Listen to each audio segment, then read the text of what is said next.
There's a new face-to-face with the developers that brings us the future of the equipment system, surprising changes to the way that KvK queuing and kingdoms are going to work. Actually, this is a huge update, so stick around for all the things you need to know.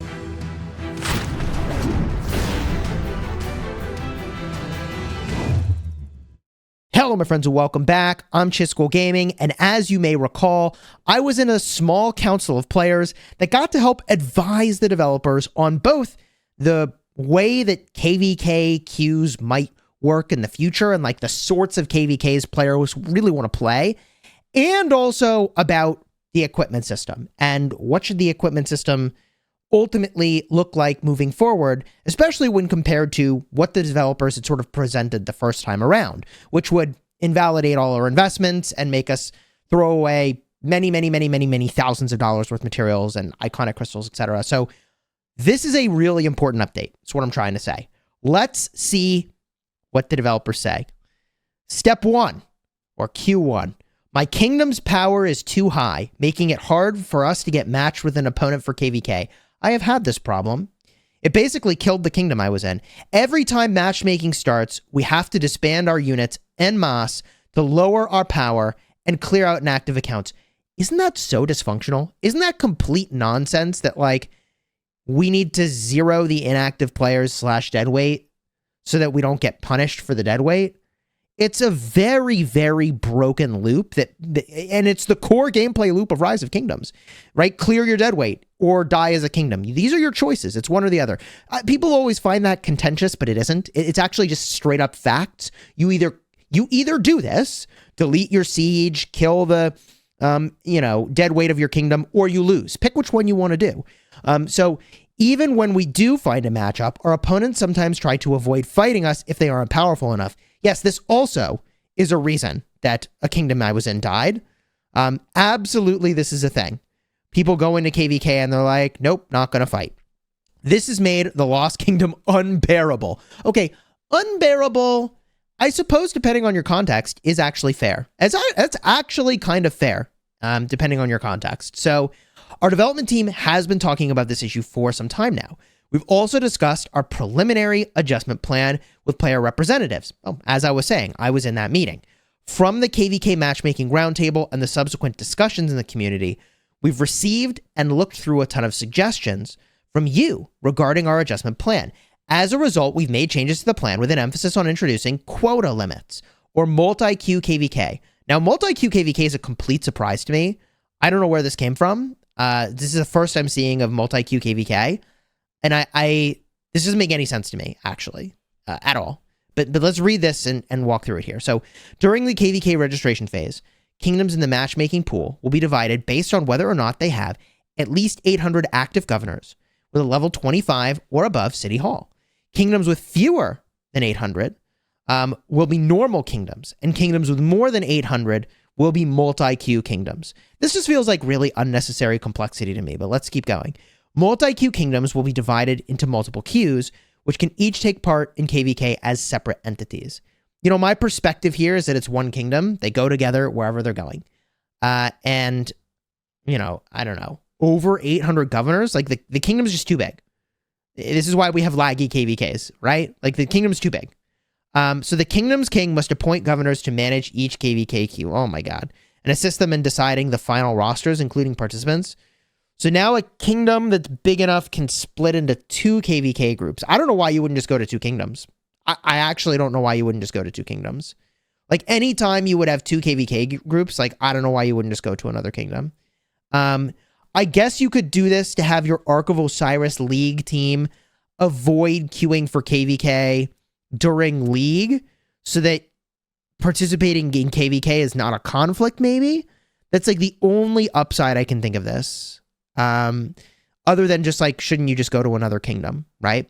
The king of a multi-queue kingdom will select the story for all queues. For all queues. So we can have 2 queues for KvK, but the king chooses everyone's registrations. Each queue will take part in KvK matchmaking separately and can be potentially matched up with normal kingdoms. Queues from the same kingdom will not be matched in the same Lost Kingdom. I was just wondering this. So you can't end up with your own kingdom. The KvK registration process for normal kingdoms will remain similar to the current process. The king only needs to select the preferred KvK story. The kingdom's KvK roster will be selected automatically. That to me doesn't make any sense. This to me doesn't make any sense. This is missing kind of the point of the selection part of this. So the reason I want to select my players to queue for KvK with is that dead weight doesn't automatically get included. But this is saying, well, if your kingdom's small enough, then your dead weight comes with you. So this feels like it just defeats the purpose of what this player set up here, where they said, we have to disband units and lower player power and clear out inactive accounts. Well, you still have to clear out inactive accounts if you're in a normal kingdom, and the players that you don't want to be able to queue can queue with you. The other thing that I don't like about this is that if you could select the players that queue with you, then like you don't have to worry about rogues coming into your KvK and like kind of wrecking your starting zone in KvK. So what I'm trying to say is I think that if we're going to do a queue, if you're a normal kingdom or a multi-queue kingdom, you should still select your players. I think there's advantage to selecting your players for more accurate matchmaking, representing a kingdom's strength. There will be some flexibility in the number of governors on each kingdom's roster in the interest of fair matchmaking. I don't exactly know what that means. I don't know why some kingdoms can have 850 and some kingdoms can have 800. Is that what that means? After the Lost Kingdom Chronicles have progressed to a certain point, governors who did not qualify will be able to enter the Lost Kingdom, but they will not be able to leave their kingdom's starting province. Okay. So rogues can still enter KvK, even though... Oh, this is a little confusing. So maybe you can't actually skip with an Arc League thing like I thought up above. Huh, this is weird, man. After KvK has begun, alliances that did not qualify will not be able to build buildings in the Lost Kingdom. This adjustment plan is subject to further tweaks. I don't know. I'm confused, but I feel like I shouldn't be confused. I'm not trying to be difficult. I think that what I would have done is I would have said each kingdom can queue with X number of governors. And some kingdoms can, if you're going to do multi-queue, some kingdoms can queue multiple groups that go separately. I guess. I don't know. What do you guys think about this? How should I feel about this? I feel like 800 is a pretty big number.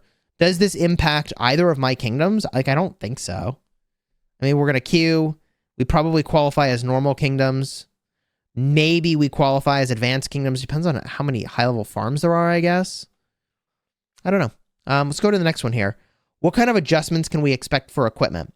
Will new higher-level equipment be added? Yo. After the recent equipment update roundtable, we revised our original plan for adjusting equipment, and we've drafted a new one. We plan to share and discuss the new plan with all of you here. Below is the draft of the new plan. Other than level 50 engineering weapons, we will not be introducing new level 50 and 55 equipment for the time being. Good. That's what we talked about. Like, they were going to release new equipment that completely invalidated our old equipment investments. Adjustments to the Season of Conquest combat shop will be canceled. They were going to move blueprints around. So level 50 and 55 blueprints will not be available in the shop, and the level 50 Season of Conquest equipment blueprints will not be introduced in other events. They said they were going to do that. Undermining all of the hard work we'd done, sort of winning KvKs, right? So they said, okay, just kidding. We're not going to do that. Optimizations on the refund rules for dismantled legendary equipment will be canceled. This to me feels a little weird. I really think that dismantling refined equipment and dismantling legendary equipment in general should give you 100% of your materials back. You should be able to experiment with different equipment. It still costs you patterns. I don't know. I really dislike losing half your legendary materials. It just locks you in to commanders and equipment choices that, like, why? I don't know. Dismantling refined equipment will not grant more materials. All right. The iconic equipment system will be updated. After a piece of equipment is upgraded to iconic equipment with iconic crystals, the equipment can be further upgraded. The subsequent upgrades will mainly cost existing equipment blueprints and materials. They will not cost any iconic crystals. So this is exciting. If you've been collecting blueprints, they're valuable all of a sudden. And it costs you materials, and it's the same type of materials we already have. Outside the Trial of the Lost Kingdom, which is the VIP weapon that, like, kind of doesn't make sense. All legendary equipment can be upgraded in this way. All right. After the material cost to forge/refine, the KvK rewards, that's Sacred Dominion, Hammer of the Sun and Moon, Hydra's Blast, Pride of the Khan, Helm of the Conqueror, and Ancestral Mask of the Night, have been adjusted. We will refund excess materials starting from 9/21 at 3 UTC. If you have forged or refined the above equipment prior to this date, you will receive excess materials after logging out of the game and logging back in. I am about to be so material rich. This is a really interesting update. I don't understand why they've lowered the cost of the KvK things instead of keeping them the same. But it's good for players. It's definitely good for players. And I'll be honest with you, it makes the KvK things more of a reward. Like, you know, here, congratulations, you won KvK. Here's a pattern that runs you 150 legendary materials if you want to just buy those. How many thousands of dollars is it? So, like, your reward is a pattern that you can't even make necessarily. So I like the reduced cost. I think that's great. I think this is an amazing, amazing change. Giving people their materials back is an amazing, amazing change. 10 out of 10. Keep doing that, developers. Stuff like this, people love. That's great. If I understand this correctly, this is 100% upside for anyone who's done any crafting on the KvK stuff. Huge win. Huge, huge, huge, huge, huge win. Equipment will gain different new attributes when they're upgraded to iconic equipment. This, to me, is a head scratcher. Like, are there different attributes than what we have today? The thing that I wonder about is, like, when we upgrade this new equipment, is it going to just be like more of the same stats? Is it going to be a diversity of stats? What happens to the relevance of set bonuses is a huge question mark to me. I don't think the set bonuses are going to get upgraded as well. So I think this is going to, like, diminish the importance of sets, maybe. There's a lot of questions I have here, but equipment of different levels and slots require different amounts and types of materials to be upgraded to iconic equipment. Levels and slots. Okay, I guess slots is like, you know, is it gloves or helmet or whatever? Cool. Yeah, I mean, we upgrade it. Compared to other level 45 equipment of the same slot, Season of Conquest equipment require more materials. Okay. They will also gain greater bonuses if they're upgraded after being made into iconic equipment. I'm kind of wondering what they mean by Season of Conquest equipment. Do they mean the KvK rewards? I think they mean the KvK rewards, maybe? Or are those level 50 items? I'm not entirely sure here. After a piece of equipment is upgraded to iconic equipment, it will inherit its previous refinement level and special talent. It will also gain a bonus to attributes. You know, I have a lot of worry about this now. Like, what qualifies as Season of Conquest equipment? Are they referring to, like, I mean, set equipment isn't Season of Conquest equipment. I think what they're referring to is the equipment that is bound to only be usable in Season of Conquest. We'll get a look around and see if we can figure this out. We're currently still working on this plan, so specified combat effects and attribute values have yet to be confirmed. You can share your thoughts here. Okay, wow, but we're not even done.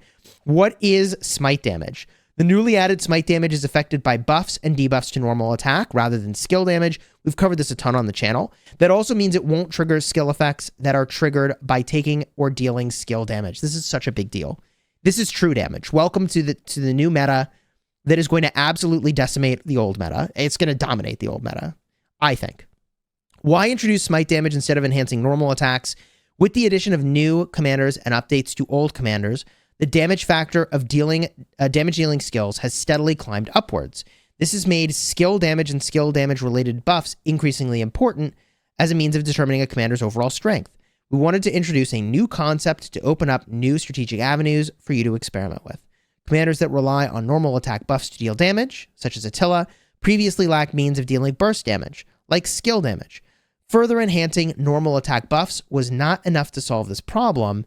Thus, we added Smite damage, which deals high burst damage while still synergizing with normal attack commanders. So, yeah, it's going to be really powerful. This new mechanic, I I think we're going to see cavalry get this, archers get this. I think we're going to see all the troop types get this probably. For the next 3 years, we're probably collecting Smite commanders. Could be. Could be. We'll see. I would suggest adding a button to reject friend requests. You must be very popular. As we have plans, we currently have plans to add this feature. Oh, okay. I'm currently hoping you can introduce stat tracking systems to make it easier for kingdoms to manage and calculate their players' dragon kill points. Currently, calculating DKP is very inconvenient. Yeah, so what most kingdoms do is they have like a third party that scans you know, a kingdom's dead troops and kill points and the whole 9 yards, and then you make choices based off of those results. So our hope is that all governors can enjoy the game in a way that best suits them. So we do not recommend imposing a strict evaluation system on governors. Yeah, that's impractical. You either do this or you lose to the kingdoms that do. Like, it's just facts, man. I'm not trying to be difficult, but like, you either get rid of your dead weight or you lose to the kingdoms that get rid of their dead weight. It's honestly that simple. Still, we understand that managing a kingdom requires a lot of time and effort, so we're always looking for ways to lessen that burden. Please share with us what other aspects you find most burdensome via the survey below, and we'll do our best to resolve them. I actually do believe that in every one of these surveys, they really are looking for feedback. I would like to see commanders from a wider range of civilizations. We're currently planning to introduce commanders from more civilizations. Tell us which ones you want to see in the survey. The descriptions of new commanders are getting more and more complicated. It's how skills in general work. The answer, this is true. Skills are freaking complicated. We're currently planning on optimizing existing commander skill descriptions and how they're written in the future. These changes will only standardize or tweak terminology, adjust formatting or correct mistakes, and clarify trigger conditions. They will not impact the actual effects of skills. Let's use Zhuge Liang's Marquis skill as an example. Before, it says, oh god, this is like a wall of text. Whenever this commander uses an active skill, their troop gains Marquis effect, increasing damage dealt by 10% for 10 seconds, if it does not already have it. Oh my god. If their troop contains only archer units and it has the Marquis effect, whenever this commander uses an active skill, they will consume the Marquis effect to deal direct damage to up to 3 nearby enemy troops for damage factor 1,500. Direct damage dealt through this method is not affected by buffs to skill damage. Woo! So the new description of this would read, if their troop does not already have Marquis, it gains the Marquis effect, increasing damage dealt by 10% for 10 seconds. If their troop already has Marquis and contains only archer units, it will dispel the Marquis effect and deal direct damage to up to 3 nearby enemy troops. Yeah, I mean, it's optimized, I guess. I don't know. Still a lot of text. I think that what this is saying is, like, could we have commander abilities that are not so complicated? That way the skill descriptions don't need to be so long, and then you don't need to optimize them. But okay. Yeah, I mean, please clean up the descriptions. I think that's great. Regarding the adjustments to ranged commanders mentioned in the last face-to-face, how and when will those be introduced? Thanks for following up on this issue. We previously been told by many governors that ranged commanders have too many restrictions, too little utility, and too few strategic options. Yeah, so TLDR, players said ranged commanders are completely worthless, which, like, TLDR, if Imperium kingdoms aren't using them, then that's simply correct. We've discussed this internally and have a preliminary idea on how to proceed, adjusting the attributes of ranged commanders and changing the scope of damage buffs. We plan on separating ranged damage buffs from melee damage buffs so we can optimize ranged commanders independently without impacting every other commander. That's kind of a complicated way of saying we're going to make ranged meta, so look out. I think the developers are going to keep adjusting the punch level on ranged commanders until they're meta. I think it's going to happen. I don't think the developers made a ranged formation with the intention of it being irrelevant. But if you look at Imperium KvKs, which is what the spendiest, most committed, most, I think, dedicated to getting win governors are, hey, they're not using it. So it can't be that good. And I think that's really important. And the problem is, not only is it maybe not as good, but it's also just a pain in the ass to use compared to using a regular open field march. It just is. Like, you got to set up and make a tower. And then you can't run if you got to run. Like, and then you got range problems. Like, the way they did range combat in Call of Dragons is simple, it's elegant, and it's honestly extraordinarily fun. I mean, I have a lot of fun with it. But I literally maxed the range commanders on my farm, made the legendary equipment, and didn't use it once in KvK. So I think that tells you what you need to know, right? Like, it's not good enough. So cool to see that they're looking at this. Overall, how do I feel about this? I think there's several important takeaways. First of all, I've talked about what to do with equipment. You should be hoarding materials. You should be hoarding blueprints and wait until we see what the new stuff is and does. You should hoard your iconic crystals because apparently you can't upgrade this stuff until iconic crystals are added. And we all just have to pray that our equipment that we already have is not in some way made irrelevant. We just have to hope and pray that that's the case. Yeah. And for those of us with leadership gear, we need special prayers. Then there's this KvK matchmaking stuff, which like once it's here, I guess we can get a closer look at this. This to me feels really complicated when like, I don't know, what if instead of all this multi-queue stuff, you were just like, yeah, pick your 600 governors that queue for KvK and just like call it a day. Or 800 governors, whatever it is. I don't know. I don't know. If we cruise down lower here, smite damage, get ready for it. I think it's going to be meta. I think it's going to completely shake up the game. And until ranged commanders are actually good, I think that the way that, unfortunately, the armament system works makes it prohibitively expensive to work on your siege armaments anyways for that formation.